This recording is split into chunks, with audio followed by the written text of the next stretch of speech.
Well, it's beginning to look a lot like Russia, and that's something I never thought I would be saying in my lifetime. I was a kid back in the 1980s, and one of my earliest memories is a Republican president saying, "Mr. President, tear down that wall." I also remember a time when the wrestling villains were played or were portrayed as Russians. And these days, if Ivan Koloff and Nikita Koloff or Nikolai Volkov and the Iron Sheik were to come along today, well, they would be heroes. They would be the babyface and the good guy standing up for what's right and standing up for freedom and waving the American flag would have been the bad guy and the villain and booed out of the room. That's how screwed up this country truly has become. And when I read stories like the one I'm going to be reading to you now, I say to myself, how did we start looking so much like the Kremlin when this is the United States of America and we're supposed to have a free press? Pete Hegseth didn't get that memo. Pete Hegseth is changing the rules at the Pentagon, and that's what we're going to be covering in this segment. So I appreciate y'all so much for sticking with me here on the channel while we still have a democracy at the moment. Truly, folks, it doesn't feel like we have much of one. And I have a lot of people say, Brando, how are you feeling about the midterms? I really do believe that in a free and fair election, Democrats could win in a landslide. But with these people in charge pulling stunts like this, I think we're going to be in for the long haul, and it's going to be a long, hard road out of hell. And I really hate to say that. I'm not trying to be hyperbolic or bring down the temperature in the room. I just believe in being honest with my audience. Stories like this concern me, and they should concern anyone, regardless of whether you're a Republican or a Democrat. So before I read it, I just want to thank everyone for subscribing to the channel, and if you haven't already, be sure and hit that subscribe button and help us get to 1 million subscribers. I truly do appreciate all of you. But check out this article right here from The Hill, and forget about whether you're a Democrat, Republican, or where you fall on the political spectrum, and ask yourself if you want to live in a country where the press has these kind of rules put on them. So Hegseth changes the Pentagon press policy, and here are the 5 takeaways. Starting on Wednesday, all but one media outlet that regularly covers the Department of Defense is set to lose access to the Pentagon. Defense Secretary Pete Hegseth demanded that the reporters agree by 5 p.m. Tuesday to a new policy under which they would need to pledge to not obtain or use any unauthorized material, even if the information is unclassified, or hand over their press badges in the next 24 hours. Media outlets say this is a violation of their First Amendment rights, and nearly every news outlet has refused to sign. The rejections mean that for the first time since the Eisenhower administration, no major U.S. television network or publication will have permanent presence in the Pentagon. Reporters and editors who have urged defense officials to reconsider the policy say they will continue to cover the U.S. military with or without access to the building. But the rules mark a new chapter in how journalists will cover the armed forces, and here are the key takeaways. All but one outlet is refusing to sign. Every major television network, wire, publication, and radio outlet has gone on record in saying that their reporters have refused to sign the policy, including ABC, NBC, CBS, CNN, the Associated Press, Bloomberg News, the New York Times, and the Washington Post, the Wall Street Journal, The Guardian, The Atlantic, Financial Times, Politico, and NPR, among others. The Hill and its sister network News Nation have also declined to sign. In a joint statement issued on Tuesday afternoon, each of the major broadcast networks said it would not sign the policy. Today, we join every other news organization in declining to agree to the Pentagon's new requirements, which would restrict journalists' ability to keep the nation and world informed of important national security issues, the statement read. The policy is without precedent and threatens core journalistic protections. Several right-leaning news organizations have balked at the policy, including Fox News, The Washington Times, and Newsmax, the latter of which has said it believes the requirements are unnecessary and onerous. The lone outlet that has agreed to the rule as of Tuesday evening is One America's News Network, a far-right news and political commentary television channel, and the website that has frequently given favorable coverage to the administration. Under the new rules, journalists are technically not barred from investigating, reporting, or publishing stories on the U.S. military using information deemed sensitive or unclassified, but they could be deemed a vague security or safety risk should they even ask the Defense Department personnel for such information according to the rules. The policy stipulates that when journalists receive and publish unsolicited, classified, or sensitive information from the government sources, they are generally protected in doing so by the First Amendment. But if you solicit the disclosure of such information or otherwise encourage Defense Department personnel to violate laws and policies concerning the disclosure of such information, such conduct may weigh in consideration of whether you pose a security or a safety risk. The Pentagon describes solicitation as including calls for tips, encouraging military personnel to share non-public information, as many reporters do via their publications or personal social media platforms.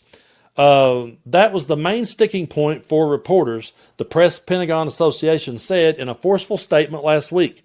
Hegseth and his department are trying to stifle a free press with a new policy, which it conveys as unprecedented message of intimidation to anyone within the DoD, warning against unapproved interactions with the press and even suggesting it's criminal to speak without express permission, which it plainly is not. In an op-ed published Tuesday, NPR's Pentagon reporter Tom Bowman said, signing the document would make us stenographers parroting press releases, not watchdogs holding government officials accountable. The new rules follow a steady stream of directives of Hegseth's office, which have sought to severely curtail press access and accommodations in the Pentagon since the start of the year. So, in late January, his office has removed 4 outlets from the Defense Department workspaces under a so-called rotation program, replacing them with media outlets including One America News and Breitbart News, whose journalists have been favorable to the Trump administration. So you can see where this is going. It's anyone who has been favorable to them and will agree to whatever they say, that's who's going to get the pass, and anyone who questions or rocks the boat is going to be put out if they don't sign this, and I don't know how else you can slice it other than this is straight up right out of the Kremlin's playbook. I mean, this is the kind of thing that we were taught in school. I mean, at least my generation was, that this wasn't a very American thing. But the journalists removed from the desk were still allowed to work in the building, though Hegseth's office made it difficult by restricting reporters from accessing the Pentagon's briefing room, one of the few places in the building where wireless internet to use for filing stories. Then in May, Hegseth restricted journalists from most hallways of the Pentagon without an official escort, an extreme decision as reporters had enjoyed access throughout much of the building for decades without being monitored. Secure or restricted spaces have always been off limits to the press without official permission. Under the new rules, the Pentagon also plans to move all news organizations from their dedicated workspaces, moving the press corps to a still unknown location in the building, likely making it harder for reporters to have access to military personnel. Hegseth also has not briefed Pentagon reporters in nearly 4 months, and Press Secretary Kingsley Wilson has not conducted a briefing in 2 months, all while the U.S. military has conducted legally questionable military strikes in the Caribbean Sea, deployed troops to American cities, and continues to operate across the globe. You know, it really doesn't come as a shock to me that they're going to try to dial this back and not allow the press to ask questions, because there's a whole lot of questions to be asked right now on the way that our military is being used, especially against American citizens, and especially the fact that we've seen Americans arrested without due process. This is all playing out exactly like we all thought it would. And again, this is not a moment that we gloat in saying we told you so, but we knew the seriousness of this. We knew what Donald Trump was all about because we listened to him. And I do believe we listened way more than his followers ever did, or especially the casual voter that just, randomly shows up and votes every 4 years and they vote Republican as Papa did. I really think those people have been tuned out and not paying attention. And they probably wouldn't have took us seriously anyway because they would have thought we were being hyperbolic, but yet here we are. So Hegseth, who has frequently displayed animosity toward the press, on Monday mocked media outlets that said they would not sign his policy, posting emojis waving goodbye on social media in response to posts from the New York Times and the Atlantic, who both issued statements blasting the move. He responded in the same manner to a statement from the Washington Post, which said the policy undercuts the First Amendment protections by placing unnecessary constraints on gathering and publishing information. The Pentagon chief on Tuesday insisted the press restrictions were common sense stuff designed to protect classified information and prevent reporters from accessing certain areas of the Pentagon, despite rules that already limit access to unclassified areas and materials. So, of course, Trump defends the policy, making it unlikely to change.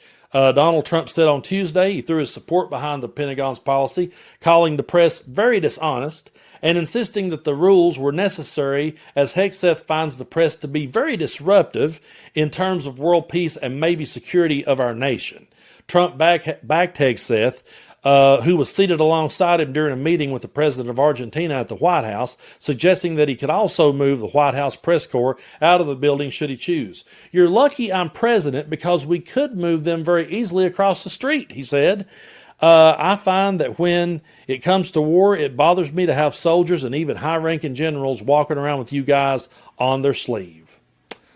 So, yeah, I know when I started off this video and I said it's beginning to look a lot like Russia, a lot of you may have rolled your eyes and said, "Brando, really, are you going to go there?" Yes, I'm going to go there because it's very clear what they're doing. They're using our military in ways we've never seen used before. They're bypassing Congress completely, by the way. None of this stuff is going through Congress. I mean, I remember a time when we had fierce debates about going to Iraq or not. I remember a time when presidents had to clear things like this with Congress. Donald Trump's doing none of that. So I just want to point that out. These things aren't coming to a vote. It's just Donald Trump acting and hitting boats in the Caribbean and putting troops on our streets with the governor saying, "Hey, we don't need you here. There's no need for you to be here." And you have statistics saying that the crime is coming down, and then you have the DOJ removing those studies. It's clear to me that they don't want to face the music. It's clear to me that they do not want to face the noise of what's going on in this world, and they don't want to take the tough questions. And it all goes back to Donald Trump saying that he calls it fake news if it speaks ill toward him. If it speaks bad toward him, then he calls it fake news.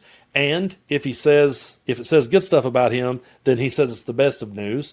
And look, I mean, right-leaning organizations, they get a pass, and they will say whatever he wants. So you're going to be living in a world where, I mean, that's a dictator, folks. There's no other way for me to slice it. There's no other way that I can put it to you, because how are we ever going to hear the truth when these people can't face the music? And I truly believe that at the end of the day, that's what this truly is. I just believe they're incapable of facing the music. They're incapable of facing the hard questions because of the way that they're using our military. It truly is disgusting, and it truly is an attack on our First Amendment, and more people should be talking about this. And this should not be a matter of Republican versus Democrat. It shouldn't be a political issue. This should be an American issue. I look at it that, you know what? We all come to the table with our ideas. We present them in the best way that we can, and the people decides what's best. And we have a free press who is allowed to question our leaders. And I hate to do the whataboutisms, but everything they ever said Obama was going to do, all the things they said, now Obama will send the troops to the states. He'll send them right. He'll put troops on the ground. He'll declare martial law. He'll ban the press. Everything that they have said Obama would do, they're sitting back and letting Trump do, and they're applauding it. And there's people out there who have came into the political argument that all they're here for is to own the libs, so they don't care. And they don't realize how this is going to come back and bite them right square in the ass. But Donald Trump lives in a world where anything that disagrees with him is fake news, and he's trying to eliminate it altogether, so the only news you hear is what he wants you to hear. That is straight up authoritarian. And before I go, I will remind you of the definition. That is favoring strict obedience to authority, especially at the expense of personal freedom. And we are seeing the First Amendment under assault like never before, and we have to put our political differences aside and stand together on the right side of history, or we're going to lose our rights altogether. And that's not me trying to create hysteria. It's not a video I enjoy making. It's not a point that I enjoy bringing to you. I mean, I really don't. I don't get no joy in saying this, but we are clearly living under a dictatorship at the moment, and we have all got to come together and work to change it, because we cannot allow our First Amendment right to slip away. Once it's gone, folks, we're never going to have it back.